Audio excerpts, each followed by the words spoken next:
Good afternoon. Thank you for being here. I'm joined here with the command staff from the 3rd Precinct, as well as Chief Gerard Giganti, the Chief of Detectives. We're pleased to announce the arrest of Michael Fredericks, born February 5th, 1989. This is Mr. Fredericks.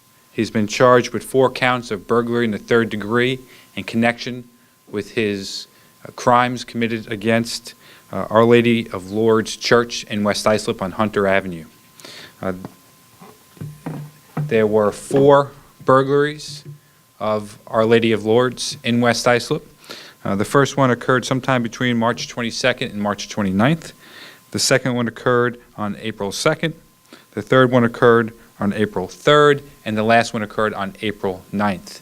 Now, what's important to highlight about the arrest of Mr. Fredericks is that we received a tip through our Suffolk County Crime Stoppers number, and that's 1-800-220-TIPS. So a member of our community called that number, provided significant intelligence regarding the individual who was committing these burglaries by viewing the video surveillance that we put out to the public, and as a result we were able to make an arrest earlier today. He's being charged, as I mentioned, with 4 counts of burglary in the 3rd degree. And unfortunately, as it is with many of these property crimes, this is an individual who appears to suffer from a substance abuse disorder. Namely, he appears to be addicted to heroin. So those are the facts surrounding today's arrest. What's important to highlight is that once again, we've been able to solve a property crime because of the collaboration between the Suffolk County Police Department and the people of our communities. And specifically in this case, through our partnership with the Suffolk County Crime Stoppers.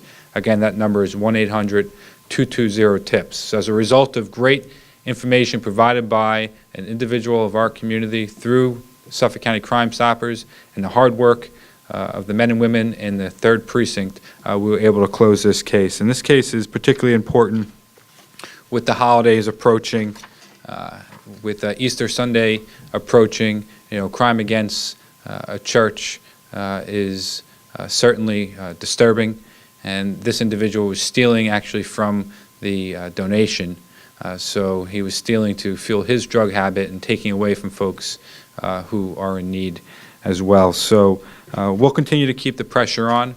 I should highlight that property crime is down dramatically in 2017 compared to our historic lows in 2016. It's down by 7.2%. So we're going to continue to drive these numbers down, and a key part of that is identifying suspects early on and making arrests. And we couldn't do that without the collaboration between the people who were tasked to protect and to serve. So once again, I want to put that number out, 1-800-220-TIPS. If you have any information about crimes in your community, you can remain anonymous, call that number, provide information. Information that leads to an arrest, you'll receive a cash reward. And again, that number can accommodate over 200 foreign languages. So with that, I'll open it up for questions. It appears Mr. Frederick was familiar with the church in some way, because he knew exactly where to go through that side door into the basement to get the money. What is his relation with the church? Have you been facing the area? Does he know someone who's a parishioner there? Is he a parishioner?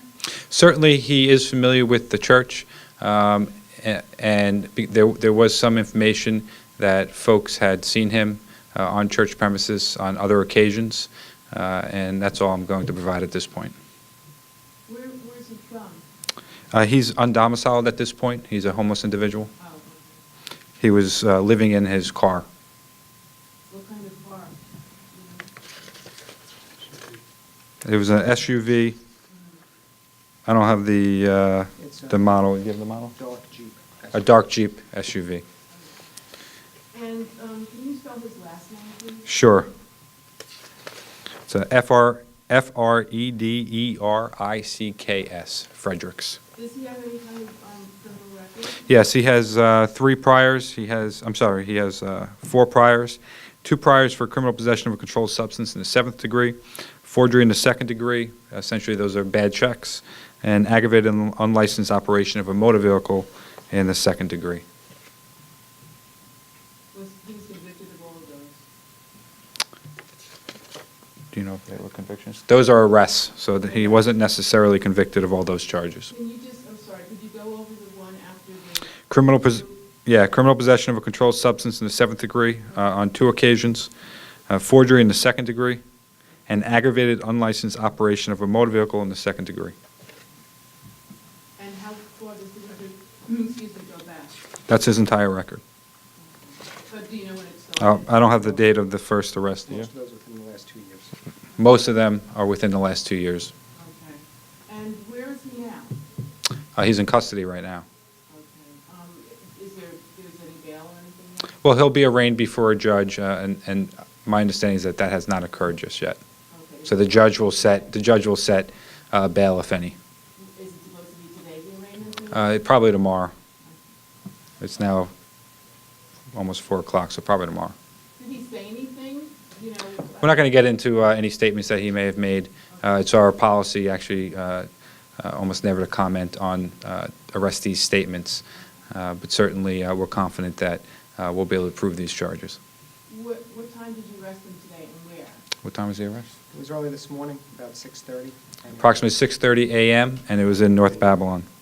What were the circumstances? Like, how were you led to where to go to him? Again, we received a tip regarding the identity of this individual through our Crime Stoppers number, and other than that, I'm not going to comment further. Is the person going to get the reward? Yes, yes, indeed. Is it going to be 5,000 or you don't know? I don't know the exact amount. This was not one of those cases where we posted a specific cash amount like we did the other day, as well as with some of the homicide cases that we've experienced. But certainly this person is entitled to a cash reward.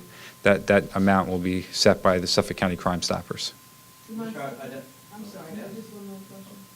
Monsignor was telling me today that in one case there was $300 taken, and there's another case where there was actually money taken. In two instances there was no money. But do you know how much beyond the 300 was taken? I don't have the exact amount right now. Yeah, Commissioner, you said a moment ago that he's essentially homeless. Is he from Long Island? Do you know where he grew up? Do you have, I believe he's from the North Babylon area. we have reason to believe he's from the North Babylon area. When he worked, I guess he worked at some point. Did he ever have an occupation? I don't know. I don't have that information at this point. Was he acting alone in this? At this point, he's the only individual charged with these burglaries. Are you looking for someone else to do? We're not actively looking for an accomplice at this point in time, but again, anyone with information about these burglaries or any crime, please call our Crime Stopper number at 1-800-220-TIPS. What about other burglaries in and around that area? Yeah, there's certainly some burglaries that we're looking at in the West Islip area, and we are further investigating those, including whether or not this individual has any connection to those crimes. In those cases, are churches involved? No, they're residences. Thank you. Thank you.